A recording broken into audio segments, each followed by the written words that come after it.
동성애와 차별금지법에 대해서 말씀드리도록 하겠습니다. 이 동성애 문제가 전 세계적으로 굉장히 심각한 상황인 것은 아마 여러분들이 뉴스를 통해서 많이 알고 계실 거라고 생각합니다. 현재 전 세계적으로 15개 국가가 동성 결혼을 합법화했습니다. 그러니까 동성 간에 혼인신고를 할 수 있도록, 그러니까 똑같이 남자 여자와 결혼하듯이 15개 국가가 합법화했고, 또 특별히 우리가 이제 선진국가라고 하는 유럽과 미국, 미국은 아직 아닌데 하여튼 유럽과 이제 서구 사회, 그리고 또 어떻게 보면은 우리보다 먼저 믿음의 국가들이 이렇게 합법화하고 있는 상황입니다. 그러니까 아주 심각하고, 또 우리나라도 얼마 전에 그 김조광수가 청계천에서 자기들끼리 뭐 동거한다고 발표하고 이렇게 하고 그거를 이제 구청에 제출했습니다. 그래서 구청에서 그거를 거부하지 않았어요. 그래서 혼인신고를 받아들이고 법원에서 판결을 하도록 이렇게 되어 있습니다. 그리고 아마 서울지방법원에 그 서류가 갈 것이고 서울지방법원에서 그거를 채택할지 안 할지를 결정하게 되어 있어요. 근데 당연히 우리 생각에는 채택을 안 할 거라고 믿고 있습니다. 근데 지금 동성애자들은 그 법원에 굉장히 압력을 넣고 있어요. 통과를 시키라. 결혼을 하도록 해라는 그런 압력을 넣고 있는 상황입니다. 그래서 저희들도 또 이제 압력을 넣어야 되는, 물론 당연히 안 할 거라고 생각하지만 요새는 지방법원이 이렇게 판결을 막 대법원하고 상관없이 하는 경우가 많이 있습니다. 그래서 국민이 정말 원하지 않는다는 것을 이렇게 좀 해야 되는, 그러니까 수많은 문제가 현재 한국 땅에서도 일어나고 있습니다. 그래서 우리가 정말 깨어서 목소리를 내지 않으면 언제 우리나라가 그렇게 될지 모르고, 또 아마 아시는 분은 아시겠지만 우리 교과서 안에 이미 동성애가 들어와 있습니다. 보건교과서, 도덕교과서에 들어가면은 동성애가 정상이고 도덕적인 문제가 없다라는 내용이 들어있었어요. 그래서 사실은 작년부터 2012년부터 도덕교과서 안에 동성애는 정상이고 도덕적인 문제가 없다는 내용이 들어와 있었는데도 불구하고 우리가 발견을 못해가지고 지난 여름방학 때 우리가 굉장히 이렇게 항의를 했습니다. 왜냐하면 지난 여름 때가 그 내년 교과서를 만드는 시기였어요. 그래서 우리 항의를 해서 내년에는 이제 빠지게 되었습니다. 삭제가 되었습니다. 그러니까 우리가 목소리만 내면은 이제 삭제시킬 수가 있어요. 그리고 또 우리가 알아보니까 초등학교, 중학교, 고등학교 보건교과서 안에 동성애가 또 들어와 있더라고요. 그러니까 우리도 모르는 사이에 은밀하게 동성애는 우리나라에 이미 침투하고 있습니다. 근데 우리가 모르기 때문에 발견을 못해서 그렇지 은밀하게 계속 진행이 되고 있어요. 그래서 이번에도 이제 보건교과서도 우리가 항의를 해서 출판사에 항의해서 수정하겠다고 말을 한 상태입니다. 그러니까 우리가 조금만 목소리를 내고 노력만 하면 얼마든지 이제 막을 수 있는 현재 상황이거든요. 왜냐하면 국민의 75%가 반대를 하고 있기 때문에 우리가 목소리만 내면 우리에게 유리한 상황입니다. 그런데 현재와 같은 유리한 상황이 항상 지속될 거라고 생각은 안 됩니다. 우리가 정말 깨어서 목소리를 내고 또 국민의 여론이 나빠지지 않도록, 우리하고 원하지 않는 방향으로 가지 않도록 우리가 깨어서 해야 됩니다. 그래서 제가 오늘 이 동성애와 차별금지법에 대해서 좀 말씀을 드리겠어요. 왜냐하면 너무나 많은 사람들이 동성애에 대한 오해를 갖고 있습니다. 특별히 드라마, 영화 이런 데서 동성애자들이 나와가지고 자기들이 어쩔 수 없이 한다 이런 식으로 말을 하기 때문에 굉장히 많은 사람들이 오해를 하고 있고, 기독교계도 마찬가지입니다. 교회 청년들도 제가 이렇게 물어보면은 고등부, 중등부, 뭐 청년부 학생들의 많은 사람들이 동성애를 옹호하는 쪽으로 가 있어요. 우리가 설문조사를 해보면 20대, 10대는 절반 이상이 동성애 옹호하는 쪽으로 가 있습니다. 그래서 그 교회 청년들, 청소년들 또 우리도 모르는 사이에 휩쓸리고 있을 가능성이 굉장히 높습니다. 그래서 우리 자녀들을 위해서라도 우리가 깨어서 이거를 정확한 지식을 알고 우리 자녀들에게, 우리 다음 세대에게 그걸 전해야 될 그런 우리 책임이 있다고 저는 생각합니다. 그래서 오늘 조금 어떻게 보면은 어려운 내용들도 좀 나오는데 잘 들어주시면 고맙겠습니다. 물론 이제 제가 말씀드리는 내용은 다 책과 소책자에 거의 다 들어 있습니다. 제가 그러면 알려드리도록 하겠습니다. 자, 맨 처음에 이제 동성애가 뭔지, 동성애에 대한 정의부터 말씀드리도록 하겠습니다. 첫 번째, 동성애자는 어떤 특징이 있느냐? 동성을 향한 성적 끌림이 있어요. 이게 끌림이라는 게 성적으로 끌리는 겁니다. 그래서 두 번째로는 동성과의 성관계, 동성과의 실제로 관계를 하고, 세 번째로는 동성애자로서의 성정체성을 갖게 됩니다. 제가 이거를 이제 쉽게 이해할 수 있게 제가 술로서 표현하겠어요. 첫 번째는 뭐냐 하면은 술을 가끔 마시고 싶다는 생각이 드는 거예요. 술을 먹고 싶다 하는 것이 첫 번째 특징입니다. 또 두 번째로는 뭐냐 하면은 실제로 주기적으로 술을 마시는 겁니다. 세 번째로는 뭐냐 하면은 술을 마시지 않으면 안 되는 알코올 중독자예요. 그래서 요 세 가지를 보면은 요 첫 번째가 가장 낮은 단계고 요 세 번째가 가장 높은 단계입니다. 그래서 우리가 설문조사를 할 때 무엇을 묻느냐에 따라서 동성애자의 비율이 달라집니다. 만약에 첫 번째 성적에 대한 동성애에 대한 성적 끌림이 있느냐 하는 것을 물으면 굉장히 비율이 높아집니다. 반면에 이 정체성을 물으면 비율이 낮아집니다. 그래서 설문조사하는 단체에서 비율을 크게 할 것이냐 맑게 할 것이냐에 따라서 무엇을 묻느냐는 것이 결정이 돼요. 그래서 심리학자들은 대체로 이 첫 번째를 묻기 때문에 이렇게 비율이 높아집니다. 그래서 여러분들이 이제 설문조사 결과를 보면은 이게 천차만별이에요. 막 이렇게 오차가 굉장히 많습니다. 그래서 무엇을 묻느냐에 따라서 달라진다는 것을 기억하시기 바랍니다. 그리고 이제 동성애와 대조적인 단어가 이성애, 우리 남녀의 관계고, 이제 양성애는 이성애하고 동성애를 둘 다 같이 하는 경우를 양성애라고 그러고, 성적 지향은 뭔가 하면은 이 세 가지를 전부 다 총칭하는 언어입니다. 학자들이 요새 동성애, 이성애, 양성애를 합쳐서 성적 지향이라고 이런 용어를 사용합니다. 자, 그러면 동성애가 왜 생기느냐? 유발 요인에 대해서 말씀드리겠습니다. 첫 번째로는 부모의 영향이에요. 부모가 잘못된 성역할 모델을 함으로써 자녀가 배우게 됩니다. 또 어떤 경우에는 부모가 애를 키울 때 이 정체성을 바르게 갖지 못하도록, 예를 들어서 아들이 없는 집안에 딸을 그냥 아들처럼 키운다든지 이런 식으로 함으로써 성정체성을 갖지 못하게 하는 경우. 또 두 번째로는 친구들의 영향입니다. 친구들로부터 왕따를 당한다든지 놀림을 당한다든지 이렇게 되면은 자신의 성정체성을 갖지 못해요. 그러니까 남자면 남자라는 정체성을 가져야 되는데 그걸 갖지 못해서 결국은 이제 동성애자가 된다고 봅니다. 세 번째로는 잘못된 성경험입니다. 이게 무슨 뜻인가 하면 예를 들어서 교도소나 기숙사 이런 데서 우연히 동성애를 경험하는 거예요. 그래가지고 한 번, 두 번 경험하다가 결국 깊이 빠지는 경우가 있습니다. 또 반면에 여성의 경우에는 성폭행을 당하게 되면 이성을 멀리하고 동성애자가 될 확률이 또 높아집니다. 그래서 잘못된 성경험이 동성애자를 만들기도 합니다.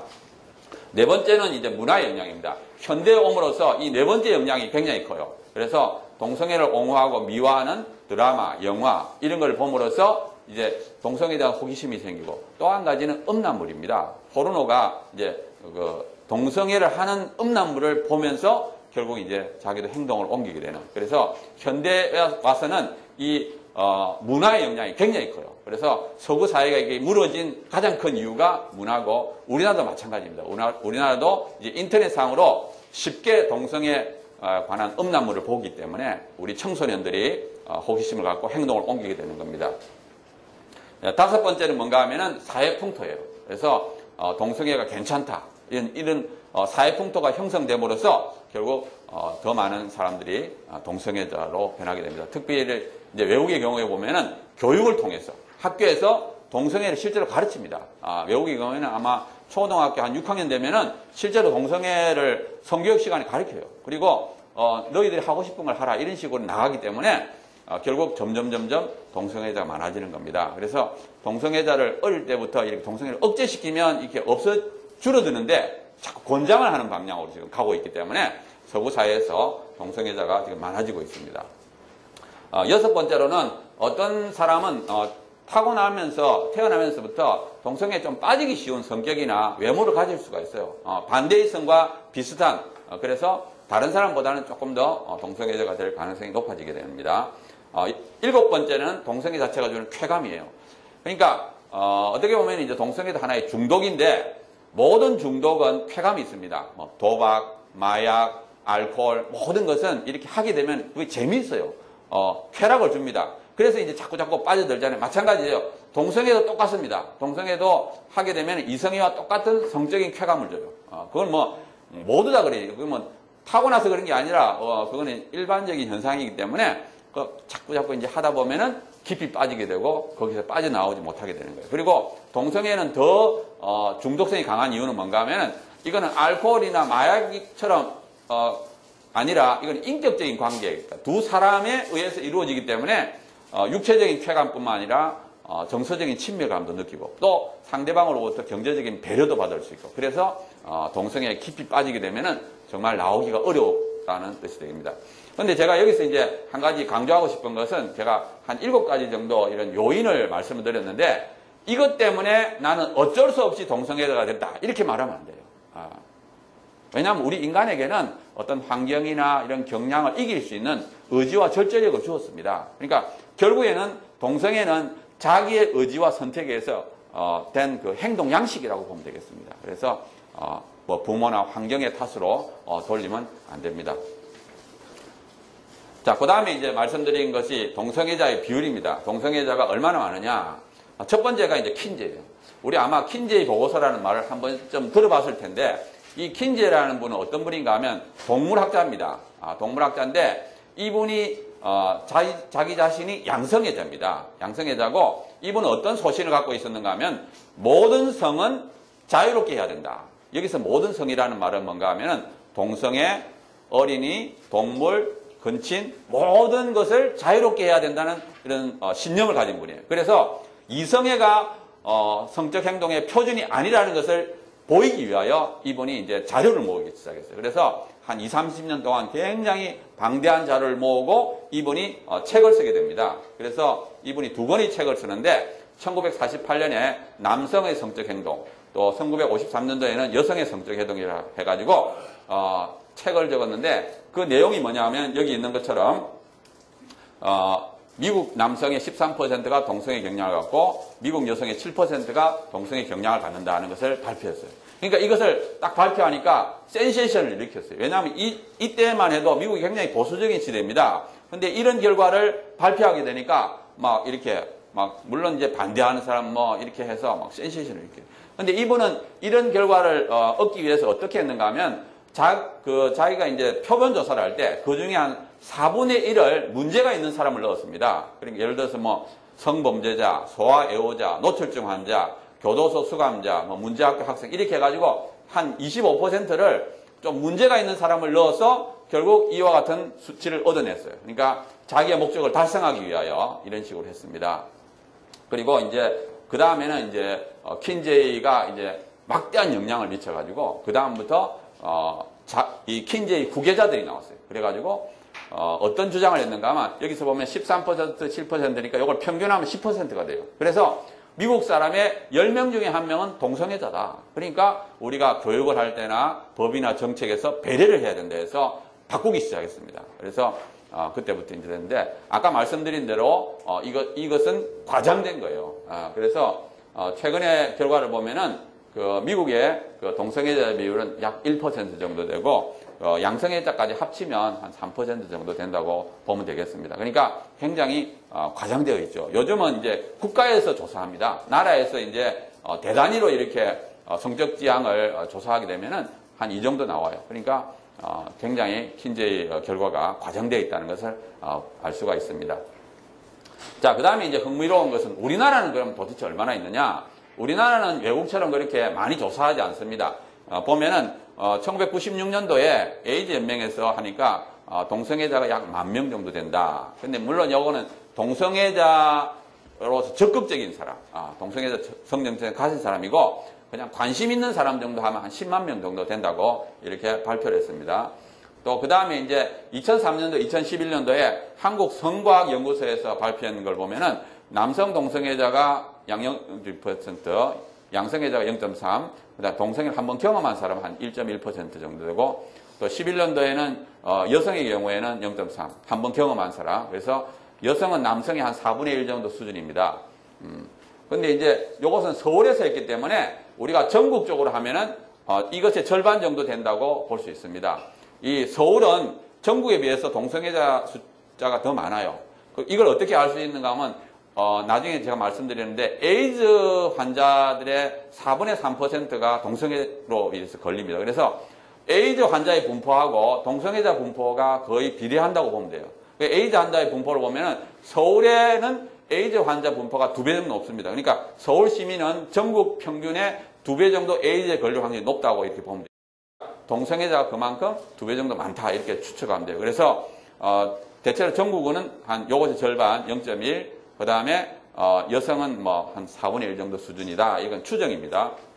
그래서 대략 보면은 우리나라에는 남녀를 평균하면 0.07%, 양성애자까지 하면 0.11, 그 다음에 한번 경험한 사람은 0.4, 관심 있는 건 0.8. 그래서 대략 어떻게 생각하는가 하면은 우리나라는 외국에 비해서 한 10분의 1이라고 생각하면 돼요. 아까 미국의 경우에 동성애자 한 1%, 뭐 1%라면 우리나라는 한 0.1, 0.3, 그 정도 이렇게 생각하시면 됩니다. 근데 물론 이제 요거는 계속 증가할 가능성이 높아요. 우리나라는 워낙 외국의 문물을 쉽게 받아들이는 민족이기 때문에 금방 외국처럼 될 가능성이 높습니다. 그래서 우리가 노력을 해야 된다는 뜻이 되겠습니다.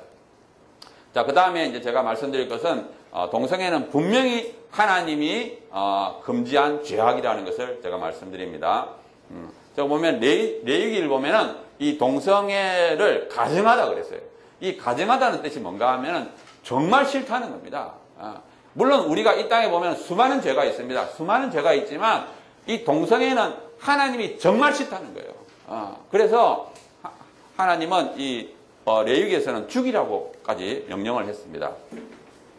자, 그 다음에 또 창세기 가면은 그 소돔과 고모라에서 보면은 이 동성애를 말미암아 불심판이 임했어요. 사실 소돔과 고모라 안에 수많은 종류의 죄가 있겠죠.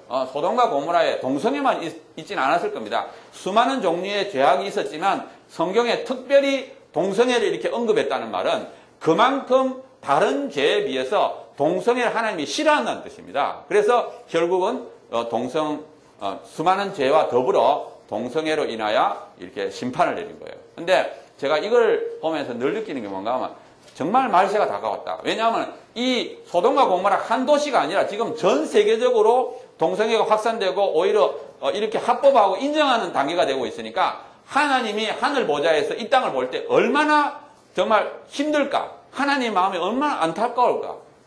정말 하나님이 이 땅을 볼 때 얼마나 불편하실까? 그런 마음을 제가 느껴요. 그래서 우리가 지금 하고 있는 것이 뭔가 하면은 우리가 하나님의 마음을 알기 때문에, 우리가 먼저 알기 때문에 우리가 이 동성애가 퍼지지 않도록, 특별히 우리나라는 외국을 따라가지 않고 정말 하나님의 기쁨이 되는 그런 나라가 되기를 원해서 우리가 지금 이 일을 진행하고 있는 것입니다.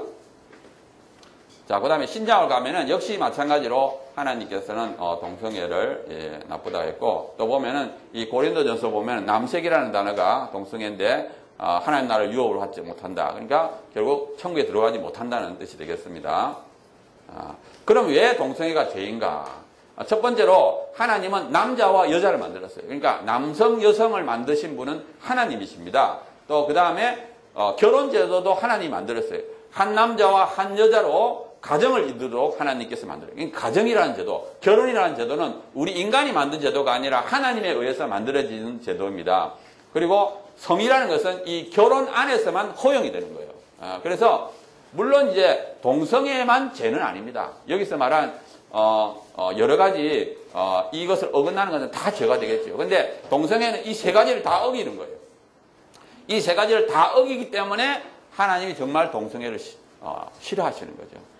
그래서 물론 이제 요걸 다 어기면 죄가 되죠. 그러니까 동성애뿐만 아니라 뭐 간통, 뭐 일부 다처제, 혼전 관계 이 모든 것이 다 죄입니다. 자, 그러면 그 다음에 제가 말씀드릴 것은 동성애는 유전도 선천적이도 치유 불가능도 아니다. 제가 요거를 조금 더 집중해서 이제 여러 가지 자료를 말씀드립니다.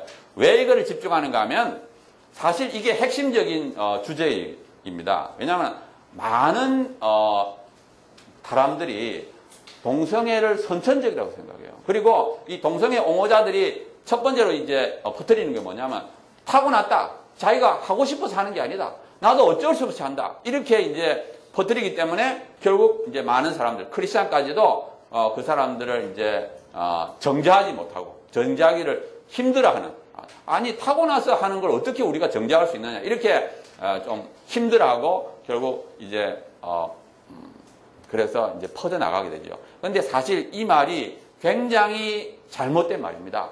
만약에 동성애가 선천적이라면 하나님이 동성애자를 만들었다는 뜻이거든요. 하나님이 동성애자가 되도록 선천적으로 만들어 놓고 동성애를 심판한다는 것은 하나님이 완전히 이율배반적이잖아요. 그런 일이 있을 수가 없습니다. 그러니까 우리가 하나님의 공의로우신 하나님이라는 걸 우리가 믿기 때문에 하나님은 절대로 동성애자가 선천적으로 타고나게끔 하지 않습니다.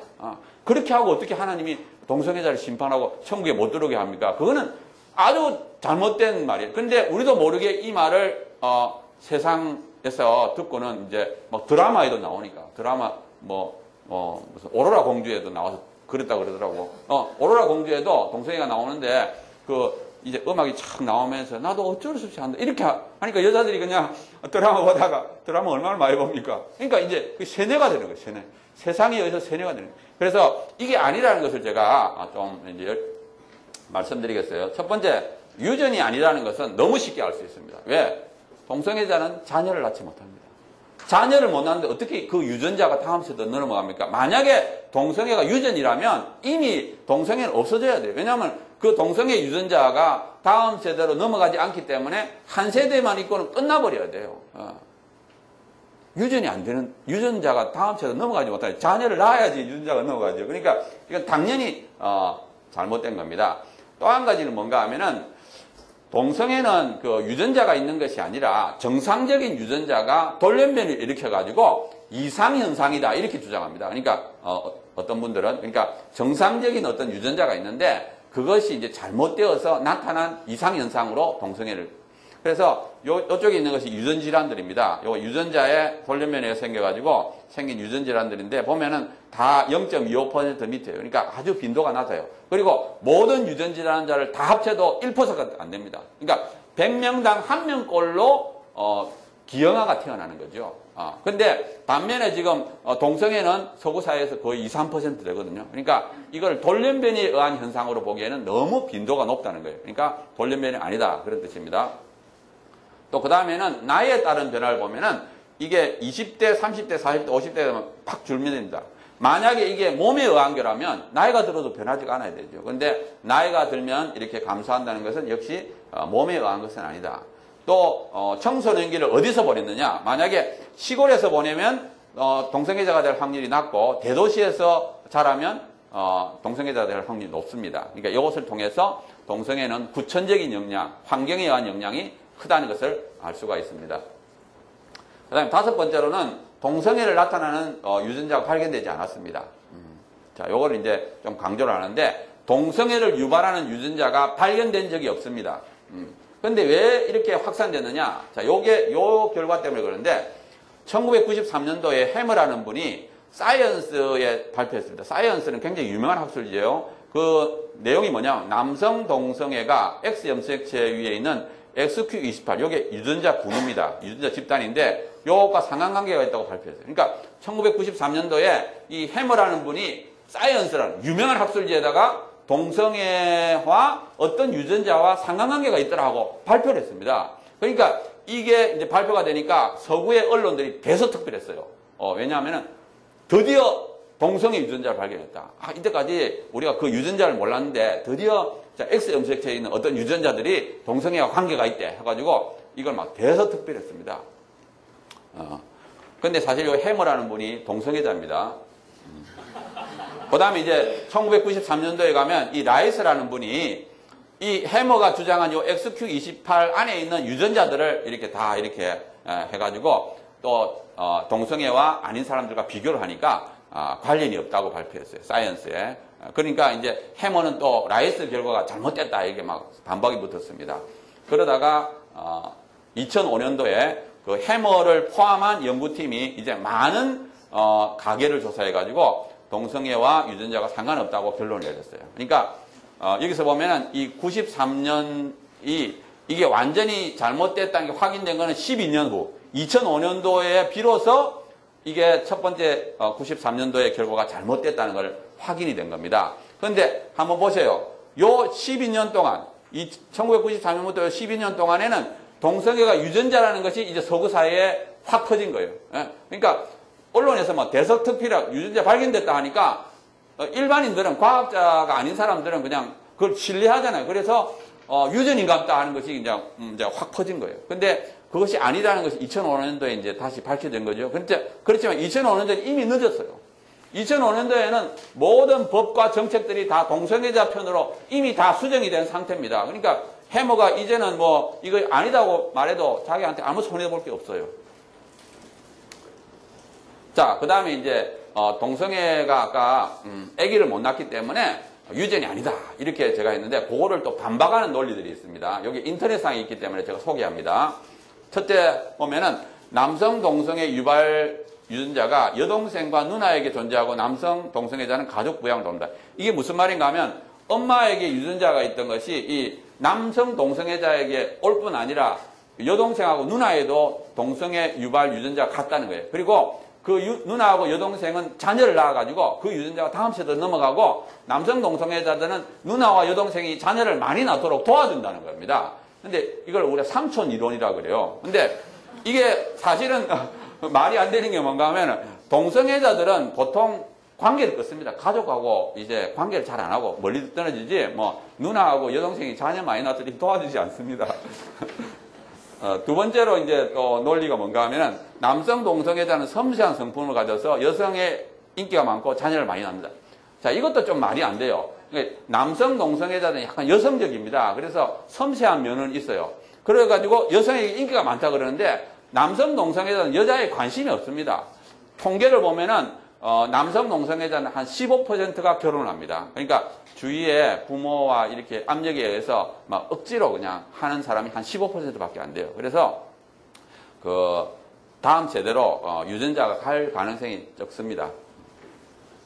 또 세 번째 논리는 뭔가 하면 남성 동성애 유전자가 여성에게는 왕성한 출산력을 준다. 그러니까 남자에게 가면은 동성애자가 되고 여성에게 가면 출산력을 줘서 그 다음에 많은 자녀들을 낳아서 동성애 유전자가 전달되도록 한다는, 다 이게 지금 인터넷상에 있는 것들입니다. 근데 제가 이게 이제 잘못된 것은 여성의 출산력은 여러 요인에 의해서 결정되고 어떤 유전자가 출산력을 증가시키겠다는 거 없어요. 그러니까 어떤 유전자 한 개가 아기를 많이 낳게 하고 또 같은 유전자가 동성애자가 되게 한다. 이거는 뭐 논리로서는 어떻게 뭐 그럴듯해 보이지만 확인된 건 없습니다. 그래서 하여튼 아무튼 그 동성애자들은 자기의 주장을 이제 굽히지 않고 계속 이제 이런 것을 만들어냅니다. 자, 그 다음에 이제 제가 말씀드릴 것은 유전은 아니지만 선천적이라는 주장이 있어요. 아까 말씀드린 것은 이제 어떤 유전자가 있어가지고 동성애를 유발하는 건데 유전자는 없지만 태어날 때부터 동성애를 하도록 되어 있다. 왜냐하면 엄마 뱃속에서 호르몬 이상에 의해서 그렇게 되었다 하는 주장이 있습니다. 제가 이제 그 대표적인 건 뭔가 하면 두뇌입니다. 두뇌. 왜냐하면은 이 동성애라는 것은 정신적인 현상이에요. 어떻게 보면 내가 남자지만 여자에게 끌리지 않고 남자에게 끌리니까 이게 정신적인 현상이고 정신적인 현상이니까 아마 두뇌에 어떤 문제가 있을 거다. 그래서 동성애자의 두뇌는 일반인의 두뇌하고 다를 거다. 이런 어떤 추측을 하게 됩니다. 그래서 이제 이거에 대한 연구를 하게 되는데 또 이제 보면은 이 1991년도에 리베이라는 사람이 두뇌의 요 부분, 여기 이제 시상하부에 성에 관계되는 부분입니다. 자, 요 부분을 이제 연구를 해서 사이언스에 역시 유명한 학술제 발표했는데 남성 동성애자는 여성과 비슷하다는 것을 발표했어요. 그러니까 이번에 이제 죽은 사람의 두뇌를 동성애를 하다가 죽은 사람과 일반인을 이렇게 비교해가지고 두뇌의 어떤 부분이 남성 동성애자는 여자와 비슷하다. 그러니까 어떻게 보면 이제 동성애자가 됐다. 그러니까 이 사람 주장은 뭔가 하면 동성애자는 두뇌가 그걸 구조적으로 그렇게 하도록 만들었기 때문에 한 것이다. 그 사람 책임이 아니라 태어날 때부터 구조적으로 그 두뇌가 그렇게 됐다. 근데 물론 리베이도 역시 동성애자입니다. 그래서 동성애자들은 자기의 어떤 재능을 이용해서 이렇게 전파시키고 있어요.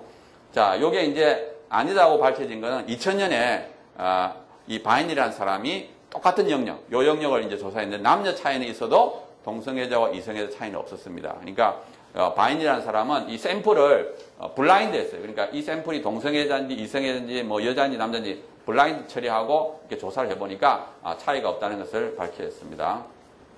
자, 그 다음에 알렌이라는 사람이 1992년도에 그 양쪽녀를 연결하는 정교련이 남성 동성애자가 여자처럼 크다. 역시 남성 동성애자는 여자와 비슷하다는 뜻이죠. 이렇게 알렌이 발표했는데 또 2002년도에 차이가 없다는 게 발표됐습니다. 그러니까 제가 이제 내용을 이제 몇 가지 소개하면 1990년 초에 이게 쏟아져 나옵니다. 동성애를 지지하는 논문들이 쏟아져 나오고 그것이 틀렸다는 것은 10년 후에 밝혀집니다. 그러니까 요 사이에 이제 모든 과학계와 일반인들을 설득을 하는 거예요. 그래서 결국 동성애는 선천적이고 유전이라는 것이 확산된 거예요. 서구 사회에 확산되고 동성애를 인정하도록 만들었다고 보면 되겠습니다. 자, 아까 말씀드린 것처럼 조금 전에 그 결과는 상충되고 또 이분들이 이제 측정한 것은 두뇌의 어떤 부분의 크기입니다. 크기가 크고 작고 하는데 그것이 경계가 불분명하기 때문에 그 크기가 연구자에 따라 주관적으로 된다는 뜻이 되겠습니다. 그리고 이제 최근의 과학을 보면은 이 성호르몬이 4번 증가한다 그래요. 수정 후 8에서 24, 또 임신기가 마지막 그다음 출산 후 사춘기 이때 이제 호르몬이 4번 나오고 또 태어났을 때는 남녀의 두뇌 차이가 전혀 거의 없답니다. 그리고 태어나서 한 3세 정도 됐을 때 비로소 차이가 나타난다고 하고 또 성인의 두뇌도 훈련에 의해서 바뀐다고 그래요. 그러니까 예를 들어서 어떤 사람이 바이올린을 막 치면은 계속 바이올린 치면 바이올린 그 치는 그 부분에 두뇌 부분이 커진다고 그래요. 그러니까 어떤 행동을 자꾸 하게 되면은 그 부분이 커질 수가 있어요. 그러니까 예를 들어서 우리가 동성애자의 어떤 부분이 커졌다고 해서 그 사람이 뭐 타고난 것이 아니라 계속 그 사람이 동성애를 했기 때문에 커질 수도 있다. 그런 뜻도 됩니다. 자, 그 다음에 이제 또 한 가지는 태아기의 호르몬 영향인데요. 보면은 그 호르몬을 조사해 보면 현재 동성애자가 아닌 사람의 피를 뽑아가지고 호르몬 수치를 측정하면 똑같습니다. 뭐 호르몬에 어떤 잘못이 있어서 동성애자가 되는 건 아니에요. 그리고 동성애자에게 호르몬 치료를 해도 효과가 없습니다. 옛날에는 호르몬 치료를 했어요. 옛날 경우에는 또 호르몬은 그 성욕을 바꾸지 동성애를 바꿀 수는 없다는 겁니다. 자, 그 다음에 이제 또 재미있는 논문이 뭔가 하면 이 윌리엄이라는 사람이 2000년에 네이처라는 잡지에 네이처도 굉장히 유명한 잡지입니다. 그때 무슨 걸 발표했는가 하면 여성 동성애자의 손가락 길이비가 남성과 비슷하다. 이걸 발표했어요. 이게 무슨 뜻인가 하면 이 손이 있으면 둘째 손가락하고 넷째 손가락이 있는데 남자의 경우에는 둘째 손가락보다 조금 짧습니다. 여성의 경우에 이 둘째하고 넷째가 거의 같아요. 그래서 이 손가락 길이의 비가 동성애자, 여성 동성애자는 남자와 비슷하다는 것을 말하는 겁니다. 자, 여기서 보면은 이분이 이제 샌프란시스코에 이제 거리 행진하는 사람을 이제 붙잡아서 이제 그러니까 길이를 쟀는데 여기서 보면 요 빨강 색깔이 동성애자고 파란색이 이성애자입니다. 여성 동성애자, 요건 여성 이성애자입니다. 요 빨강색이 보면 약간 이쪽으로 가가 있죠. 요 2D가 둘째 손가락 길이, 4D가 넷째 손가락입니다. 요 비를 보면은 빨간색이 약간 이쪽으로 가 있죠. 그러니까 다시 말하면 이 동성애자는 남자와 조금 비슷하다. 그리고 이 손가락 비가 호르몬의 영향을 받았다. 엄마 뱃속에서 호르몬의 영향을 받았다. 이렇게 주장해서 결국 이제 동성애는 호르몬의 영향이다. 이렇게 말한 겁니다. 근데 여기서 이제 강조하고 싶은 것이 뭔가 하면은 미국에서 동성애자, 여성 동성애자는 뭐 한 기껏해봐 2%예요. 그러니까 절대치로 하면은 여기 요 점선처럼 됩니다. 요건 이제 둘 다 100%로 했고, 여성 동성애자는 전체 여성의 2%밖에 안 되기 때문에 요 점선처럼 보여요. 그러니까 이 말이 뭔가 하면은 어떤 손가락 길이를 갖더라도, 그러니까 손가락 길이를 어떤 거를 가지더라도 대다수는 이성애자예요. 그러니까 98%는 이성애자고 2%만 동성애자예요. 그러니까 그 결과적으로 이제 요걸 우리가 조금 더 말하면 손가락 길이의 비가 조금 남자 쪽으로 가면은 동성애자가 될 확률이 조금 증가합니다. 이 데이터에 따르면. 그리고 대다수는 다 이성애자예요. 그래서 우리가 이제 그 논문에 받아들인다 하더라도 태아기 호르몬이 동성애자를 확률을 조금 증가시키지만 어쩔 수 없이 동성애가 되게 할 만큼 강력하지 않다. 그러니까 이 결과를 탁 들이밀면서 아이고 나는 호르몬에 의해서 됐다. 이거는 말이 아니다는 거예요. 똑같은 이게 호르몬에 의해서 됐다 하더라도 98%는 이성애자입니다. 2%가 지금 동성애자라는 뜻이에요. 그러니까 이걸 가지고 뭐 호르몬에 의해서 됐다 이렇게 말하면 안 된다는 뜻입니다. 또 한 가지 또 논리가 뭔가 하면 동성애자들은 논리가 엄청 많습니다. 그래서 제가 이거 소개하는 것만 해도요. 근데 인터넷상에 다 있어요. 다 있습니다. 지금 들어와 있기 때문에 어쩔 수 없이 제가 말씀드리는데, 형이 많으면 동성애자가 될 확률이 높다. 이게 있어요. 그러니까 형이 한 명이냐, 두 명이냐, 세 명이냐에 따라서 그 남동생이 동성애자가 될 확률이 높아진다는 뜻입니다. 그래서 이제 이게 이제 근데 이거를 지지하는 논문들도 있어요. 지지하는 논문들도 많이 있죠. 설문조사에서 많지만 또 그렇지 않은 것도 있어요. 예를 들면 2006년도에 그 200만 명의 덴마크 국민을 조사했을 때 출생 순서 효과가 없었습니다. 출생 순서 효과라는 게 조금 전에 이 말입니다. 형이 많으면 동성애자가 될 확률이 높다는 것을 우리가 출생 순서 효과라 그래요. 그리고 이제 그러면 왜 형이 많으면 동성애자가 많아지느냐? 요거를 이제 설명하는 논리가 뭐냐면 어머니의 면역 반응 이론입니다. 이게 무슨 뜻인가 하면 엄마가 남자애를 뵀습니다. 남자애를 딱 배웠을 때 항체가 생겨요. 남성 아이에 대한 항체가 생깁니다. 그래가지고 쉽게 말하면 거부 반응을 일으키게 만들어요. 그래서 엄마가 두 번째 남자아이를 배웠을 때는 엄마에게 형성된 항체가 그 두 번째 남자아이의 두뇌를 공격해가지고 남성성을 없앤다는 거예요. 그래서 동성애자를 만든다. 이게 이제 요거는 설문조사인데 요거를 설명하는 하나의 생물학적인 이론입니다. 그래서 그 엄마가 만든 항체가 자녀를 공격한다는 거예요. 근데 문제는 뭔가 정말 그 남성성을 공격한다면 이 두뇌보다는 사실은 이 고환을 공격해야 돼요. 이게 가장 남성적인 기관이기 때문에. 근데 고환에는 문제가 없습니다. 동성애자들 이런 문제가 없어요. 또 한 가지는 만약에 두뇌를 공격했다면 어떤 장애가 생겨야 될 거 아니에요. 근데 그 동성애자들은 오히려 말을 더 잘합니다. 동성애자를 보면 언어 능력이 일반인보다 조금 더 뛰어나거든요. 그래서 장애가 없다는 거예요. 자, 제가 이때까지는 좀 수비적인 걸 했어요. 저쪽 주장이 아니다는 것을 제가 이렇게 좀 설명을 했는데, 이번에 이제 말씀드리고 싶은 것은 우리의 주장이 맞다는 것을 제가 말씀드리겠어요. 정말 동성애는 유전도 아니고 선천적이지도 않다는 것을 제가 결과로 보여드리겠습니다. 그것이 뭔가 하면 일란성 쌍둥이의 동성애 일치율입니다. 이게 왜 중요한가 하면 일란성 쌍둥이는 똑같은 유전자를 갖고 있어요. 한 개의 수정란이 이렇게 나누어져 가지고 두 사람이 됐기 때문에 일란성 쌍둥이는 유전자가 똑같습니다. 100% 같아요. 그 다음에 똑같은 엄마 뱃속에서 자랍니다. 그래서 만약에 태아기 호르몬의 영향을 받았다면 둘 다 받았어요. 그래서 만약에 우리가 유전자나 호르몬에 의해서 동성애가 결정된다면 한쪽 쌍둥이 중에 한 명이 동성애자라면 이쪽도 동성애자가 되어야 돼요. 그래서 이제 그거를 우리가 동성애 일치율이라고 그럽니다. 그래서 요거를 이제 보면은 정말 유전인지 아닌지 알 수가 있습니다. 자, 첫 번째 결과를 보면은 1952년도의 결과는 100%가 나왔어요. 일치한다는 거죠. 자, 요게 지금 1952년도 언젠가 하면 킨제이가 책을 발표했을 때입니다. 그러니까 센세이션을 막 이럴 때 이분이 이제 그 조사를 했는데 100%라는 결과가 딱 나오니까 뭐예요? 유전이고 선천적이라는 거죠. 근데 이제 요거는 이제 문제는 뭔가 하면은 이 교도소하고 정신병원 수감자를 대상으로 했기 때문에 좀 문제가 있습니다. 자, 그 두 번째 결과는 뭔가 하면 1991년도. 1991년도에 보면은 이게는 일란성 쌍둥이 52, 이란성 쌍둥이 22, 다른 형제는 9.2, 입양된 형제는 11%. 요게 이제 쌍둥이들 동성애 일치율입니다. 자, 1991년도에 요 결과가 딱 나오니까 어떻게 됐는가 하면 이 결과가 정말 유전적이라는 것을 말하는 거예요. 자, 한번 보세요.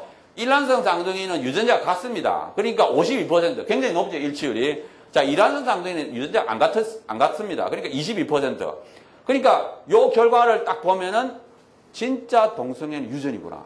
그게 이제 1991년도. 그러니까 이 결과가 굉장히 퍼졌어요. 그러니까 서구 사회에 이 결과가 확 퍼지면서 진짜 동성애는 유전이다. 그래가지고 기독교인들도 받아들이거든요. 그래서 서구 사회에 동성애는 유전이고 선천적이는 확 퍼졌어요. 자, 근데 이제 요거 문제점은 뭐냐 하면은 요거는 친동성애 성향의 언론 매체를 통해서 모집했다는 거예요. 그러니까 요거 조사 대상을 모집할 때 그 동성애자들이 많이 보는 인터넷과 이 언론을 통해서 모집을 했습니다. 근데 우리 인간이 얼마나 똑똑합니까? 우리 인간 똑똑한 거예요. 동성애자들도 똑똑합니다. 그러니까 이런 조사를 한다 그러니까 동성애자들이 뭐라 그랬어요? 야, 우리 그 설문조사 응모하자. 그래가지고 유전이라는 그 확률을 높이자는 거예요. 그래가지고 막 이렇게 해가지고 결국 이런 결과가 나온 거예요. 자, 그래서 이제 이거 문제를 없애기 위해서 이렇게 응모해서 하는 제도는 문제가 있으니까 그 다음에 한 것이 뭔가 하면은 요거는 2000년에 한 건데 요거는 호주 요즘에는 뭔가 하면은 가구 조사할 때 데이터베이스가 다 돼 있습니다. 그러니까 쌍둥이인지 아닌지 해가지고 호주에 한 15,000쌍의 쌍둥이가 있어요. 데이터베이스가 있습니다. 그래서 거기서 이제 무작위로 추출해서 설문지를 보내고 이제 했습니다. 그래서 결과를 보게 되면은 자, 여기서 플러스는 뭔가 하면은 쌍둥이 둘 다 동성애자입니다. 플러스 마이너스는 한 명만 동성애자, 마이너스는 둘 다 동성애자가 아닌 거예요. 그 다음에 요 PR과 PA가 있는데, PR은 뭐냐 하면은, 둘이 일치할 때 곱하기 1을 합니다. 가중치 1을 줘요. 그래서 예를 들어서 보면, 여기 3명이고 여기 24명이잖아요. 요 세 쌍이 일치하니까 곱하기 2, 6이 되죠. 6 더하기 2 쌍 30이죠. 30에다가 6을 나누면 20%입니다. 그래서 일치율을 20%. 요거는 일치할 때 곱하기 2를 하는 거예요. 요거는 곱하기 1을 안 합니다. 그러니까 두 개 합하면 27인데 3이니까 3을 27로 나누니까 11%. 그러니까 우리가 흔히 생각할 때는 요 11%가 맞지요. 근데 이분이 논문을 발표할 때 요걸 발표했어요. 요걸 발표해가지고 조금 그래도 크게끔 만들었어요. 왜 저렇게 했는지는 잘 모르겠는데 아무튼 이걸 좀 크게 아까 제가 소개했던 그 52% 마찬가지입니다. 가중치를 줘서 이제 발표를 했어요. 그 다음에 여기서 보면은 2하고 1이 있는데, 요 2라고 뜻이 뭔가 하면, 이게 킨제이 스케일이라는, 킨제이 스케일이 뭐냐 하면, 킨제이가 처음에 만들었는데, 1은 뭐냐 하면은, 이성애자인데, 마음 안에, 동성애자로서, 동성애의 느낌이 조금 있는 경우. 그러니까 내가 이성애자는 이성애자인데, 한쪽 구석에 동성애의 어떤 느낌이 조금 있는 경우, 그 1입니다. 2가 되면 뭔가 하면, 이성애자는 이성애자인데, 동성애 느낌이 제법 있는 경우, 상당히 있는 경우. 그 다음에 3이 되면 뭔가 반반씩 있는 경우. 여기 킨제이 스케일. 그래서 요 남성 1이라고 하면은 1만 돼도 동성애자라고 인정을 하는 겁니다. 요 2는 뭔가 2 이상이 돼야만이 동성애자라고 인정하는. 그래서 보면은 요 1이 되면 좀 많아지죠. 여기에 숫자가 많아지게 됩니다. 그래서 제 생각에는 아마 요게 더 신뢰가 있다. 그럼 조금 있는 거. 이성애자인데 뭐 느낌이 조금 있는 걸 가지고 동성애자라고 하는 것은 조금 됐다. 그래서 제 생각엔 남자의 경우는 약 11% 일치율, 여성의 경우에는 13%의 13.6%의 일치율을 보인다. 이렇게 보여. 그래서 이 결과가 사실은 우리가 원하는 결론을 말합니다. 그러니까 일란성 상대의 낮은 동성애 일치율은 동성애가 유전자와 태아기의 호르몬에 의해서 결정되지 않음을 분명히 나타낸다. 그러니까 한번 보세요. 9명당 1명꼴로 일치하고 8쌍은 안 된다는 뜻이거든요. 근데 이 일란쌍대 아까 말했던 똑같은 유전자, 똑같은 호르몬 영양, 또 태어나서 똑같은 부모 밑에서 그런데도 불구하고 9쌍 중에 한 쌍밖에 안 된다는 뜻은 이게 몸에 의해서 동성애가 유전이나 호르몬에 의해서 결정되지 않는다는 것을 잘 나타낸다는 뜻입니다. 자, 그 다음에 또 한 가지는 이 자신의 의지와 관계없이 형성된다. 자, 요걸 왜 지금 하는가 하면, 요게 얼마 전에 도덕교과서에 있었던 내용입니다. 도덕교과서에 보면은, 동성애는 자기 의지와 관계없이 형성되기 때문에 정상이며 도덕적 문제가 없다. 이렇게 되어 있어요. 그래서 이 자신의 의지와 관계없이 형성된다는 말이 잘못됐다는 걸 제가 말씀드립니다. 첫 번째로, 과학적 근거가 없어요. 자기 의지와 관계없이 형성됐다는 것을 뒷받침하는 어떤 근거가 없습니다. 두 번째로는 우리의 마음은 신비인데 어떤 행동 양식이 형성됐을 때 의지가 몇 %고 외부 요인이 몇 %, 이걸 알 수가 없습니다. 우리가 어떻게 그거를 분석해 냅니까? 우리 현재 과학 수준으로는 알 수가 없어요. 그래서 이거는 의지와 관계없이 형성됐다는 것은 우리가 알 수 없는 그 말이다. 또 세 번째로는 우리 인간은 로봇이나 기계가 아닙니다. 어떤 요인이 왔을 때 그냥 무조건 반응하는 그런 로봇도 아니에요. 우리가 어떤 외부 요인이 왔을 때 우리의 의지에 의해서 반응하고 선택합니다. 그래서 사실은 이 자기 의지와 관계없이 형성됐다. 어떤 행동 양식이 그렇게 됐다는 것은 좀 말이 안 된다는 거죠. 비합리적이다. 그런 뜻이 됩니다.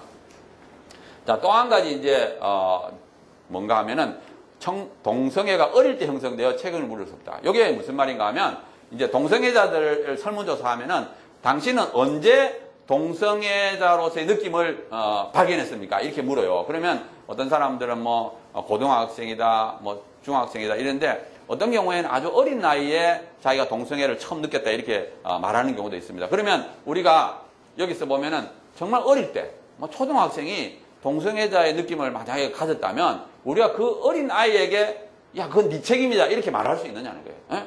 어린 아이가 지금 자기도 모르게 외부 요인에 의해서 그거를 형성됐을 텐데 그거를 어떻게 걔한테 책임을 다 물어가지고 야, 그건 네 책임이다 이렇게 할 수 있느냐는 거예요. 근데 그거에 대한 답변은 뭔가 하면 어린 아이의 동성애 경향은 확정적이지 않고 유동적이라는 거예요. 그러니까 쉽게 말하면 그 사람 마음속에 어떤 외부적인 뭐 부모나 친구나 이렇게 해서 문화에 의해서 그 씨앗이 떨어졌겠죠. 그 마음속에 동성애라는 씨앗이 딱 떨어졌지만 그 씨앗이 떨어졌다고 해서 그 사람이 반드시 동성애자가 되는 건 아니에요. 그 씨앗을 자기가 자꾸 키워가지고 성장시켜서 완전한 그 씨앗이 나무가 되어서 완전히 자기를 뒤덮으면 성인 동성애자가 되겠죠. 근데 반면에 그 씨앗을 자기가 억제하고 이렇게 치워버리면 안 되는 거예요. 그러니까 씨앗은 어떻게 보면 외부 요인이 왔을지 몰라도 자기 의지에 의해서 자기 선택에 의해서 그거를 결국 성인 동성애자로 성장하게 그 사람이 만들었다는 뜻입니다. 그러면서 제가 이게 유동적이라는 것을 데이터로 보면 여기 2007년도에 미국 데이터를 보면은 요게 뭔가 하면 16세 때 요거는 이제 이성애자입니다. 이성애자. 요 100%란 말이 뭔가 하면 설문조사에서 16세 아이 하니까 당신은 이성애자입니까? 나는 이성애자라고 답변한 사람이에요. 요거는 양성애자라고 답변했고 요건 동성애자라고 답변했습니다. 자, 요 아이들이 1년이 지나서 17세 됐을 때 어떻게 되느냐? 자, 이성애자가 그대로 이성애자 있고 조금은 양성애자, 동성애자 있고 요건 양성애자입니다. 양성애자인데 1년이 지나니까 대부분이 다 이성애자로 바뀐 거예요. 정상적으로 바뀌었죠. 동성애도 마찬가지입니다. 1년이 지나니까 이렇게 대부분이 다 이성애로 바뀌어요. 그러니까 1년 사이에 변하는 거예요. 그러니까 청소년들은 애들은 어느 날은 동성애자 같고 또 어느 날은 이성애자 같고 또 1년 지나면 또 자기가 또 동성애. 그러니까 이게 왔다리 갔다리 하는 거예요. 그러니까 애들 말을 다 믿으면 안 돼요.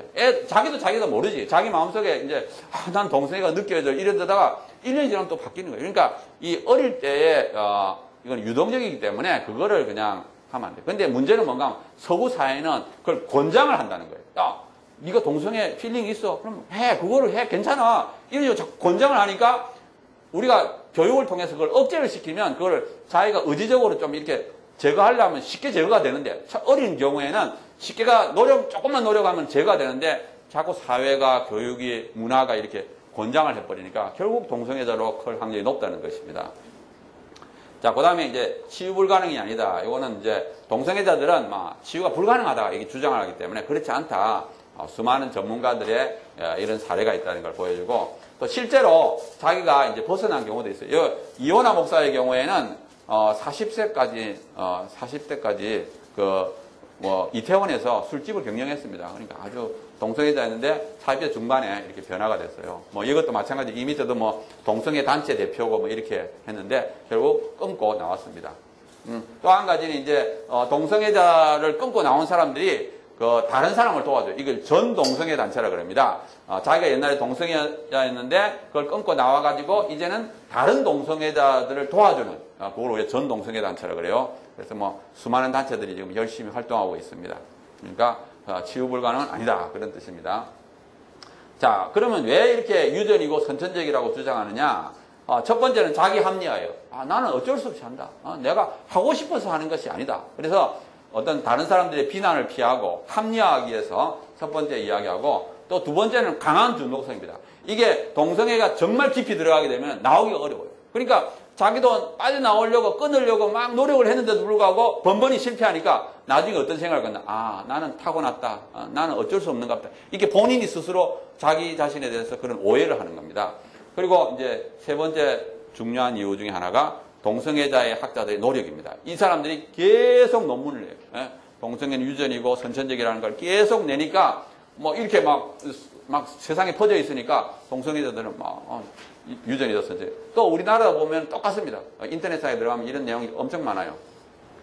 자, 그 다음에 이제 제가 말씀드리고 싶은 것은 동성애는 비윤리적이고 비정상이며 에이즈하고 밀접한 관계가 있고 불행하다. 자, 그걸 말씀드리면 첫 번째로는 모든 종교들, 도덕들은 동성애를 윤리적으로 보지 않습니다. 자, 두 번째는 비정상적이다. 저는 마치 이거는 코로 밥을 먹는 것 같다. 우리가 입으로 밥을 먹고 코로 숨을 쉬어야 되는데 코로 밥을 먹으면서 이걸 정상이라고 주장하는 거하고 똑같다. 저는 이렇게 비유로 보면 이렇게 됩니다.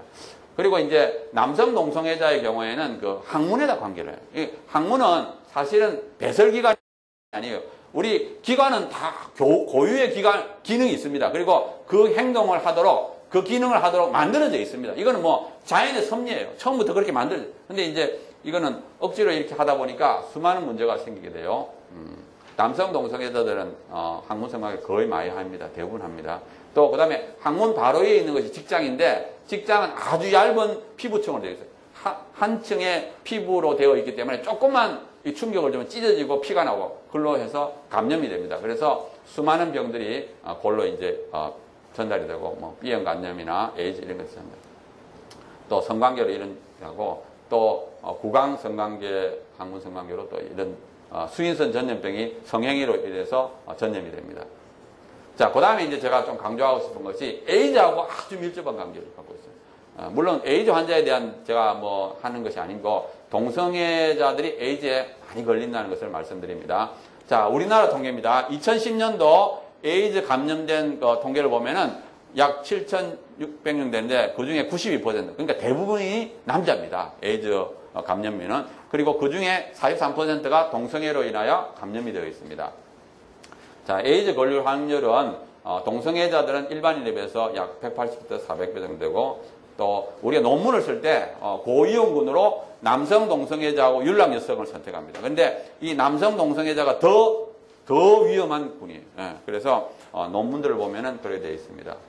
자, 요게 이제 최근 통계인데 이게 아주 충격적입니다. 여기 한번 보면은 15세에서 19세의 청소년들이 에이즈에 감염되는 그 상황입니다. 보면은 새로 이제 감염되는 걸 보면은, 자, 여기서는 거의 0이었죠. 0이었다가 요 2000년이 넘어서 조금 커졌습니다. 그러다 2005년부터는 이게 급증하기 시작해요. 이렇게. 예. 그래가지고 지금 굉장히 빠른 속도로, 이게 이렇게 올라가면 조금만 있으면 100명이 넘고, 이렇게. 그러니까 20, 30대의 수준으로 올라가는 가능성이 굉장히 높습니다. 그러니까 왜 이렇게 되느냐 하면은, 첫째는 그 성인 동성애자들이 이제 이 청소년들을 뭐 성매매, 그러니까 인터넷 채팅을 통해서 이렇게, 하는 경우가 많이 증가하고 있다는 거. 우리 온라인이 발달함으로써 이렇게 되고, 또 한 가지는 청소년들이 동성애를 이제 괜찮다고 인식을 하는 거예요. 학교에서 교과서에도 들어와 있죠. 드라마에도 있죠. 그러니까 어린 청소년들이 그냥 이제는 동성애 괜찮다는 인식을 가지니까 거부감을 갖지 않고 이제 쉽게 그 유혹에 빠지게 되기 때문에 이렇게 급증하고 있기 때문에, 우리가 정말 깨어있지 않으면 10대들, 요 연령대, 고등학생, 요 연령대에 애들이 동성애자들이 굉장히 높다. 이게 에이즈가 많아진다는 뜻은 뭔가 하면 동성애자가 그만큼 많아진다는 뜻입니다. 자, 그 다음에 이제 요거를 이제 자세히 보면은 2009년도 상반기까지는 요 감염인의 약 46명, 그러니까 42%가 이성애고 동성애가 48%였습니다.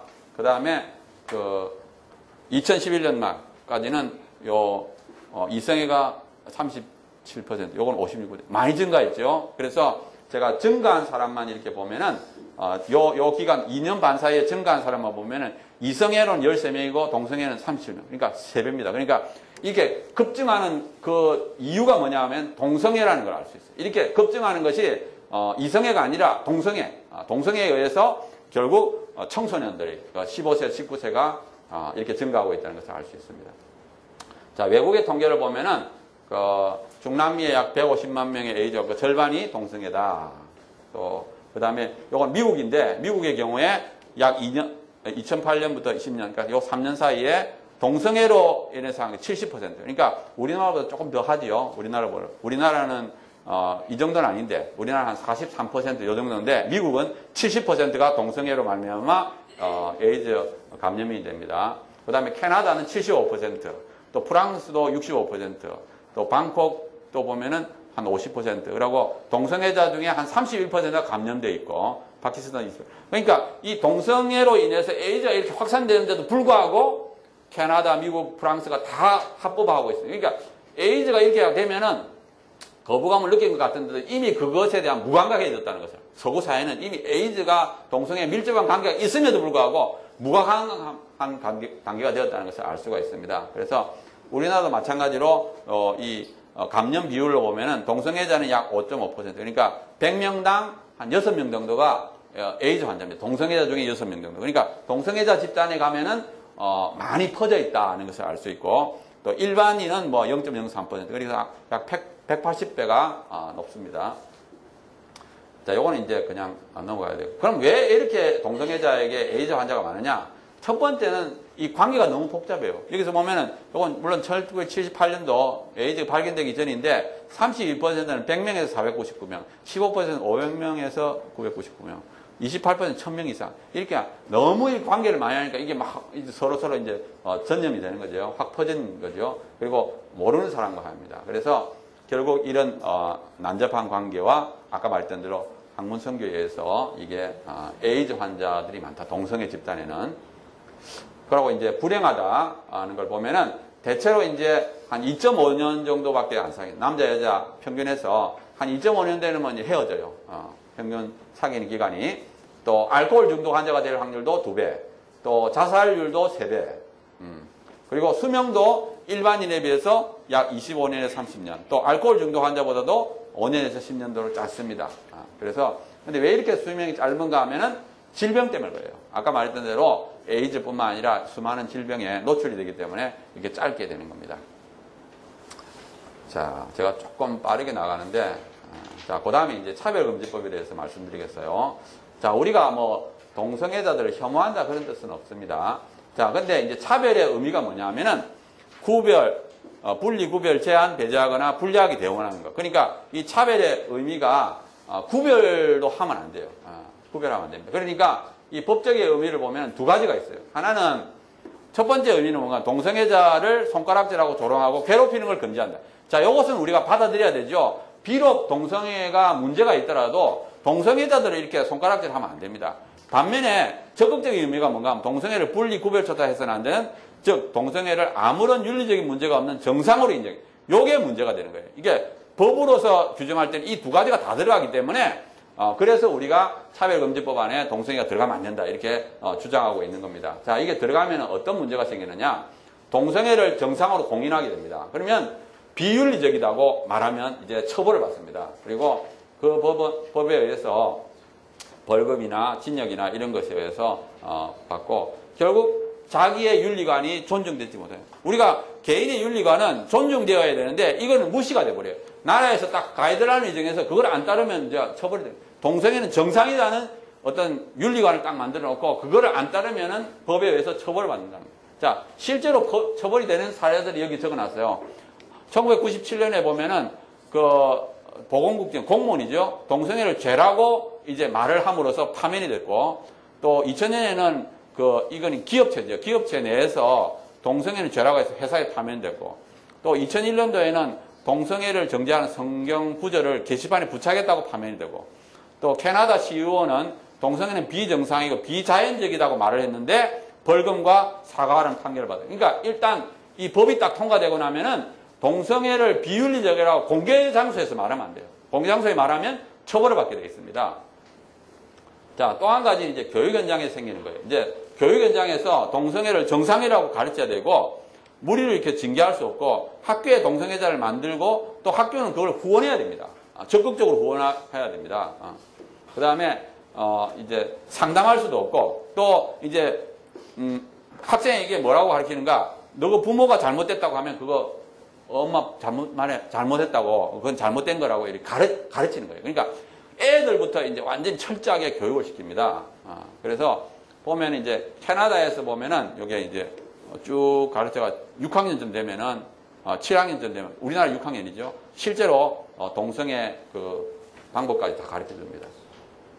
자, 요거는 이제 미국 매사추세츠 하여튼 초등학생부터 아주 철저하게 동성애와 동성결혼이 정상이라고 가르쳐요. 그러니까 한 세대만 지나면 완전히 이제 무너져 버리는 거예요. 완전 어린 학생들을 이제 붙잡고 공격하니까. 근데 우리나라도 지금 그렇게 하려고 하고 있어요. 뭐 이게 다른 나라 이야기가 아니고 우리나라 이야기, 조금 있으면 우리나라 이야기. 근데 지금은 우리가 막 이렇게 항의하면은 또 물러났다가 항의 안 하면 또 나타났다가 이런 상황입니다. 자, 마찬가지로 우리가 여러 가지 국민의 권리, 건전한 성윤리 가진 국민의 권리가 제한됩니다. 예를 들어서 미국의 그 입양기관이 게이 커플, 그러니까 그 동성애한테 애를 입양을 안 시킨다고 하니까 활동을 중단하게 되고 또 그 다음에 뉴멕시코도 마찬가지로 촬영을 거부했어요. 뭐 아마 결혼 웨딩 촬영을 거부하니까 벌금형을 내리고, 또 여기 대학교에서 기숙사에 못 들어가니까 역시 들어가게 하고, 또 이 캘리포니아는 동성애를 반대하면 세금 혜택을 없애겠다. 그러니까 완전히 이제 전방위로 압박하는 겁니다. 동성애 인정해라. 아니면 너 지원을 못 받는다. 이런 식으로 나가는 거예요. 또 마찬가지로 2002년도에 미국 목사가 동성애는 죄라는 견해로 영적 폭행을 저지른 자라고 주장을 했고, 시의회는 그의 의견은 정지되어야 된다. 그러니까 목사들은 이제 영적 폭행을 저지른다. 동성애가 잘못됐다는 그런 나쁜 생각을 갖고 있는 영적 폭행을 저지르는 사람 이렇게 돼. 2011년에는 또 예를 들어서 이 방을 안 줬어. 아마 여관이겠죠. 안 줘서 또 손해배상. 그러니까 일단 이런 법이 통과되고 나면은 우리가 공격을 당하는 거예요. 이게 우리가 왜 이걸 막는가 하면 우리가 동성애자들을 뭐 어떻게 하라는 뜻이 아닙니다. 동성애를 비윤리적으로 생각하는 우리가 이제 처벌을 받기 때문에 그건 너무 부당하다는 거예요. 그래서 우리가 이거를 지금 막으려고 하는 것이 억울한 다수의 피해자가 생겨요. 그래서 우리가 소수자 뭐 인권 보호하지 말라는 뜻이 아닙니다. 그 사람들 존중하되 우리도 존중해달라는 거예요. 우리는 왜 존중 안 해줘? 저쪽만 존중해주느냐? 그래서 차별금지법에 넣지 말고 그 사람들이 인권만 존중하는 식으로 법을 만들어라는 뜻입니다. 그리고 결국 이제 차별금지법이 만들어지고 나면은 동성결혼을 가게 되어 있어요. 왜냐하면 동성애를 반대를 하지 못하니까 입을 딱 자크를 채운 다음에 이제 법은 진행되는 거죠.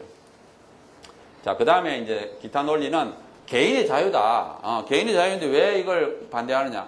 사실은 이렇게 말하는 주장은 뭔가 하면 개인의 자유는 모든 것이 허용된다는 뜻이잖아요. 근데 그거는 잘못된 겁니다. 우리가 개인의 자유도 윤리 도덕이라는 테두리 안에 있어야 돼요. 만약에 어떤 자유라고 이제 마음대로 하면은 윤리 도덕은 무너지는 거죠. 특별히 성적인 부분은 마찬가지입니다. 성적인 부분에 대해서 우리가 테두리가 없으면 그냥 무너지는 거예요. 그러니까 우리나라도 마찬가지예요. 포르노가 합법화되면은 그냥 포르노가 퍼져나가는 거예요. 그런 식으로 자유도 윤리 도덕이라는 테두리 안에 있어야 된다고 생각합니다. 두 번째로는 정지하기보다는 긍휼히 여겨야 된다. 맞습니다. 우리가 그분들을 긍휼히 여겨야 돼요. 이해해야 됩니다. 그렇지만 동성애 자체는 우리가 나쁘다고 말해줘야 돼요. 동성애자들은 우리가 사랑하고 긍휼히 여기고 이해하려고 노력해야 되지만 동성애 자체에 대해서는 우리가 나쁘다고 말해요. 그래야만이 또 그 사람들이 끊고 제 사람이 될 수 있잖아요. 아까 제가 말씀드린 것처럼 동성애자들은 불행하거든요. 그러니까 우리가 어떻게 해서든지 그 사람들이 끊고 나올 수 있도록 도와줘야 되지. 얼마든지 하라. 아이고, 넌 정상이야. 그건 마치 알코올 중독 환자한테 술 먹어. 괜찮아. 자꾸 먹어. 이거는 오히려 사랑이 아니거든요. 사랑이라는 것은 알코올 중독 환자가 어떻게 하면 끊을 수 있느냐고 막 이렇게 가족이면 도와줘야 되는 게 정상이고 그게 진정한 사랑이라고 생각합니다. 또 여기에 이제 성별 정체성이라는 새로운 여기 용어가 있는데 차별금지법안이 요것도 들어가 있었어요. 우리가 4월 달에 국회 법을 막 만들 때 성적 지향이라는 용어도 있지만 성별 정체, 요게 좀 독특한 단어인데 이걸 내가 간단하게 설명해 드리겠습니다. 보면은 성별 정체성이라는 건 자기 성별에 대한 인식이에요. 그게 무슨 말인가 하면 내가 남자인데 나를 남자라고 인식하느냐 여자라고 인식하는 거예요. 성적 지향은 내가 남자지만 여자를 사랑하느냐 남자를 사랑하느냐 이게 성적 지향이고, 그러니까 내가 사랑하는 대상에 대한 건 성적 지향, 성별 정체성은 내가 누구냐는 거예요. 그래서 이 트랜스젠더는 뭔가 하면 자기를 반대로 생각합니다. 내가 남자지만 내가 여자라고 스스로 생각하면 그게 트랜스젠더예요. 그리고 트랜스젠더는 성별한 수술을 안 해도 트랜스젠더입니다. 우리가 트랜스젠더라면 꼭 뭐 하리수처럼 수술을 해야만이 트랜스젠더라고 생각하는데 그거 아니에요. 생각만 그렇게 하면 트랜스젠더입니다. 자, 그래서 우리가 성별 정체성을 차별금지법에 넣으면 트랜스젠더도 차별하면 안 돼요. 이게 무슨 문제가 생기는가 하면 동성애를 인정하게 됩니다. 예를 들어서 내가 남자인데 스스로 여자라고 생각하니까 누구를 사랑하겠어요? 남자를 사랑하는 거예요. 내가 스스로 여자라고 생각하니까. 그러니까 동성애자하고 트랜스젠더는 종이 한 장 차이입니다. 그 다음에 이제 청소년들에게 잘못된 영향을 준다. 자, 이게 무슨 문제가 생기느냐? 우리가 트랜스젠더를 차별금지하면은 남자인데 여자 화장실 갈 수 있습니다. 그리고 다른 여학생들이 불평하면 안 돼요. 왜냐하면은 그렇게 하면 차별을 하는 거니까. 그래서 남학생과 여학생들이 그냥 같은 화장실을 가는 거예요. 또 그뿐 아니라 탈의실도 같이 써요. 그러니까 이제 굉장히 문제가 생기겠죠. 그래서 제 생각에는 이게 우리가 차별하면 안 된다. 그 사람 소수자를 인권을 보호한다. 이것까지는 좋은데 그거를 이제 차별금지법에 넣어놓으면 이렇게 수많은 문제점이 생기고 부작용이 생기고 오히려 정상적인 사람들이 어려운 그런 단계로 간다는 뜻입니다. 자, 이제 아까 제가 처음에 말씀드렸듯이 지금 여기에 이제 보면 빨강색이 동성애를 수용하고 노란색이 수용을 안 하는 거예요. 그래서 한 절반은 이제 수용하고 절반은 수용 안 하는 경우인데 전 세계적으로 보면 약 78개국이 동성애를 불법이라고 간접. 불법이라는 뜻은 뭔가 사형이나 뭐 감옥, 징역형이나 태형이나 이런 걸 준다는 뜻이고 동성애를 합법화한 데는 15개국가. 이게 반반씩 지금 나눠져 있습니다. 자, 우리나라, 미국의 경우를 보면은 이 동성애 운동이 이렇게 확산되어 온 과정이에요. 1969년부터 이게 시작돼서 1주년 행진할 때 5,000명, 그 다음에 1988년에 60만 명의 동성애자들이 행진했고, 또 1993년도에는 이 단체에 월급을 받는 직원이 39명 정도 되고 600만 달러의 예산을 가졌습니다. 반면에 이제 우리나라는 인권단체, 동성애 인권단체가 1994년부터 시작했고 2001년도에 아까 말했던 국가인권위원회 법안에 동성애가 들어가 있습니다. 이미. 그 다음에 2010년에 SBS에서 인생은 아름다운 드라마를 했고 2011년에 학생인권 조례안들이 만들어졌고 2014년에 한 달 예산이 약 1,000만 원 정도 됩니다. 자, 그 다음에 이제 동성애자들의 집단이 물론 이제 막 이제 동성애를 퍼뜨리는 아주 핵심적인 행동 집단이에요. 근데 왜 이렇게 동성애 집단이 이렇게 한다고 해서 퍼지진 않아요? 왜 퍼졌느냐? 그거를 지지하는 그룹이 있어요. 그게 뭐냐 하면은 학계입니다, 학계.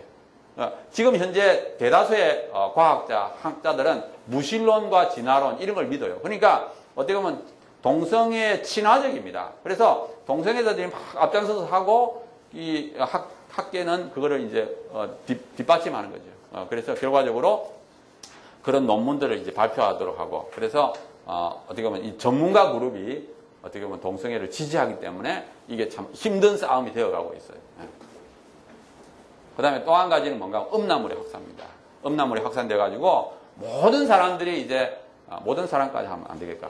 대다수의 사람들이 이제 봐요. 대다수의 사람들이 봐가지고 은밀하게 죄를 짓습니다. 은밀하게 죄를 지으니까 앞장서서 말을 못하는 거예요. 왜냐하면 몰래 지금 뭐 음란물 보고 있는 사람이 앞장서서 말을 할 수가 있어요. 이게 퍼져 있고 이런 것들이 어떻게 보면 동성애가 이 전 세계를 뒤덮는 그런 역할을 지금 하고 있습니다. 자, 이제 마지막으로 자, 그럼 제가 그럼 이런 상황에서 우리가 뭘 해야 되느냐? 첫 번째로 해야 되는 것은 진리의 확실함. 제가 아까 좀 과학적인 내용을 많이 말했어요. 그러니까 동성애가 정말 잘못됐다. 물론 성경에서 분명히 하나님 분명히 했고 또 우리가 정말 저쪽 주장을 받아들여야 될 그런 상황의 데이터는 없다는 거예요. 그러니까 이게 어떤 저쪽 집단이 막 이렇게 주장하는 것은 어떻게 보면 과장된 거, 왜곡됐다는 거예요. 그러니까 우리가 믿는 바가 확실하다는 것을 확실히 가져야 돼요. 그게 이제 첫 번째 주장이고 두 번째로는 거룩함이 거룩해야 돼요. 그러니까 유혹이 넘어가면 안 돼요. 은밀한 삶이 거룩해야 됩니다. 그래서 그런 다음에 정말 사회를 위하여 외쳐야 됩니다. 그러니까 저쪽에서 공격하는 그 공격을 막기 위한 거죠. 그 다음에 이제 또 한 가지는 제가 말씀드릴 것은 자 여기 이제 우리나라 동성애 옹호하는 쪽 이제 요거는 반대하는 쪽을 보면은 옹호하는 쪽이 훨씬 많습니다. 국민의 75%가 지금 반대하고 있어요. 그러니까 우리 쪽이 훨씬 많습니다. 이쪽 옹호하는 쪽은 적어요. 특히 크리스찬 가면 95%가 동성애 반대합니다. 그러니까 우리 쪽 엄청 많죠. 근데 문제는 뭔가 하면 헌신자로 가면 줄어듭니다. 요거는 이제 후원하는 사람들, 그 다음에 요 전문가들. 이렇게 되면은 이게, 그러니까 실제로 싸우는 건 전문가거든요. 앞장서서 싸우는 건 뭐 논문도 써야 되고, 이렇게 논리를 개발해야 되는 거, 또 그 뒤에서 이제 후원하는 사람. 쉽게 말하면 선교사 파송하고 뒤에서 선교 후원하듯이. 근데 이쪽이 약한 거예요. 아까 말했던 대로 친구 사회라는 그 한 단체, 지금 우리나라의 동성애 단체들이 수많이 있는데 그 한 단체 예산이 1,000만 원, 한 달에. 근데, 사실은 이제 우리 쪽은, 사실 바른성부라는 국민연합 요건 작년에 설립됐습니다. 작년에 설립됐어요. 그 전까지는 없었어요. 아무것도 없었어요. 동성애를 나쁘다고만 생각했지 시민단체로 만들어진 건 없었어요. 그러니까 작년에 이게 유일하게 만들어져 가지고 지금 이제 우리가 간사를 2명 쓰고 있어요. 2명. 근데 그 월급을 거의 지금 주기가 굉장히 어렵습니다. 제가 실행위원장인데 그 월급을 맞추는 게 지금 늘 스트레스가 돼요. 그 정도로 어렵다는 거예요. 지금 2명 저쪽은 엄청나게 많은데 지금 이게 하여튼 참 어렵습니다. 자, 그 다음에 이제 우리가 지금 열심히 해야 될 경우가 첫 번째로 치유사역이 해야 돼요. 치유사역. 그러니까 교회에서 만약에 막 이렇게 앞장서서 싸우는 걸 힘들어 하시면 이런 치유사역 쪽으로 좀 해주면 좋아요. 그러니까 우리가 동성애자를 싫어하는 건 아니거든요. 그 사람들 이해하고 어떻게 보면 그분들이 동성애를 끊고 정상적인 사람이 되도록 우리가 도와줘야 됩니다. 그래서 요거를 우리가 신경 써서 열심히 해야만이 우리가 동성애는 나쁘다 이렇게 말할 때도 좀 이렇게 힘이 있는 거예요. 우리가 도와주면서 나쁘다 그래야지 나쁘다고만 하고 안 도와주면 그건 안 되잖아요. 그래서 치유사역 쪽으로 우리가 열심히 해야 되고 그 다음에 학술 활동을 해야 돼요. 그래서 전문가들이 있어야 돼요. 아까 말했던 대로 우리 전문가팀, 그러니까 제가 법조인, 의료인, 과학자, 심리학 이런 사람들이 좀 헌신해가지고 자기의 재능, 아까 말했던 그 해머나 리베이라는 사람은 자기 일생을 바쳐가지고 논문을 쓰거든요. 자기 목적을 달성하기 위해서 동성애를 옹호하기 위해서 자기 일생을 바쳐서 자기 재능을 이렇게 바치는 것처럼 우리도 마찬가지로 그렇게 해야 된다는 거예요. 그 다음에 이제 이런 여러 가지 활동을 해서 저쪽 주장을 반박하는 것이 해야 됩니다. 왜냐하면 저쪽은 계속 논리를 개발해내기 때문에 그래요. 그 다음에 또 이걸 열심히 알려야 됩니다. 그래서 정말 우리가 열심히 많은 사람들이 알려야 돼요. 사실 인터넷 들어가가지고 동성애 탁 치면은 저쪽 주장이 먼저 뜹니다. 네이버 같은데 다음 들어가가지고 동성애 치면은 저쪽 주장만 딱 뜨기 때문에 정말 우리의 주장을 이렇게 알릴 기회가 없어요. 특별히 청소년들은 인터넷을 보는데 이거를 이제 알릴 수가 없어요. 그래서 우리가 열심히 좀 알려야 된다. 우리가 주장하는 게 뭐냐? 동성애는 유전도 선천적이도 치유불가능도 아니다. 우리는 동성애자를 혐오하는 것이 아니다. 우리 자녀들이 동성애를 배우지 않고 비윤리적이라고 보는 사람의 권리를 보장해달라. 개인의 윤리관과 표현의 자유를 보장하라. 그러니까 우리가 지금 동성애자를 어떻게 해라는 뜻이 아니라 우리를 좀 보호해달라는 거예요. 소수자 인권 보호라는 뜻에 의해서 우리의 왜 윤리관을 이렇게 이걸 보장하지 않느냐는 거예요. 그 다음에 이제 우리가 할 게 이제 법들을 바꿔야 됩니다. 그래서 지금 서울시 학생인권조례안에 이미 여기 들어와 있습니다. 그래서 이걸 삭제시켜야 돼요. 그래서 학교에서 이제 그런 내용들이 안 가르쳐 줄 수 있도록. 그래서 지금 공청회를 한다고 해서 우리 지금 아까 서명 받는 게 요겁니다. 그리고 사실은 서울시 교육감이 우리 편이 지금 당선됐는데 이걸 안 고치고 있어요. 당선되면 고쳐줘야 되는데 하여튼 압력을 넣어야 됩니다. 또 이제 차별금지법 안에 이제 이거는 자꾸 만들려고 하기 때문에 우리 반대하고 있고. 국가인권위원회 법 안에는 이미 또 들어와 있습니다. 그래서 요거를 우리가 삭제하기 위한 노력을 해야 됩니다. 그래서 이제 요거 보면은 국가인권위원회 안에, 법 안에 그 성적 지향이 들어와 있어서 보면은 2003년도에 그 동성물 표현 매체물을 청소년 유해 매체물을 삭제해라. 그래서 삭제가 됐습니다. 또 2006년도에는 차별금지법을 만들라고 권고해서 2007년도에 만들려고 그랬어요. 또 인권위 보고서에 보면은 법령을 개편하고 교과서를 개편하고 합법화를 위한 정책 제안들이 있습니다. 이렇게 해라. 그런 지침이 있어요. 그 2012년도에 아까 말했던 대로 정상이라고 보는 도덕교과서가 만들어졌습니다. 또 동성애 확산을 우려한다는 국민일보 기사, 또 동성애가 기독교 윤리에 어긋난다는 한기총의 공문, 이성애가 정상이라는 상담, 이거를 전부 다 차별이라고 하죠. 그러니까 차별금지법이 딱 만들어지게 되면은 언론에서 그거를 기사를 내면은 그거는 차별금지법을 어긋나기 때문에 어떻게 보면 처벌을 받아요. 그러니까 그다음부터는 입을 뻥끗하면 안 됩니다. 그러니까 만들어지기 전까지 떠들어야 돼요. 그러니까 나는 지금 만들어지기 전이니까 이렇게 떠들고 있지, 떠들면 이제 잡혀가는 겁니다. 조금이라도 나쁘다면 이제 가는 거예요. 그러니까 이걸 자꾸 우리가 그거 막아야 된다는 뜻입니다. 안 막고 있다가 뭐 만들어진 다음에 그럼 소유권 영향가 고치는 거죠. 주신 부분에 굉장히 감사드리고 은혜가 많은 것 같은데요. 근데 지금 법 문제가 사실은 굉장히 심각한 거거든요. 왜냐하면 법이라는 게 이제 저도 국가기관에 있다 보니까 법이 생기면은 그 다음에 이제 추진력이 생겨요. 그러니까 뭐냐면 법에 근거해서 예산을 쓸 수 있는 이제 익스큐즈가 되는 거죠. 그래서 저 법이 통과가 되면 저걸 위한 예산이 확보되고 더 열심히 홍보하게 됩니다. 저쪽 반대쪽에서. 법을 막아야 되는 게 굉장히 중요한 그 이슈 중에 하나인 것 같고, 또 하나는 지금 저는 미국에 또 한 13년 살다가 왔고 중국도 다녀왔고 그러니까 이 동성애가 굉장히 심각한 문제라는 게 직접 피부에 와닿아요. 그러니까 그 서구 사회가 변화되는 거에 대해서. 근데 한국에서 아직 그렇게 심각성을 못 느끼고 있는 것 같아요. 뭐 몇 명이 그러겠지 이렇게 생각하는데 오늘 교수님께서 정확하게 잘 표현을 해주셨고 사실 그렇게 됩니다. 그래서 막아주셔야 되는데 중국이 정책적으로 한국의 드라마를 개파합니다. 국가에다가.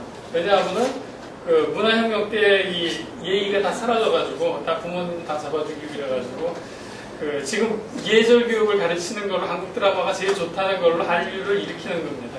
정책적으로.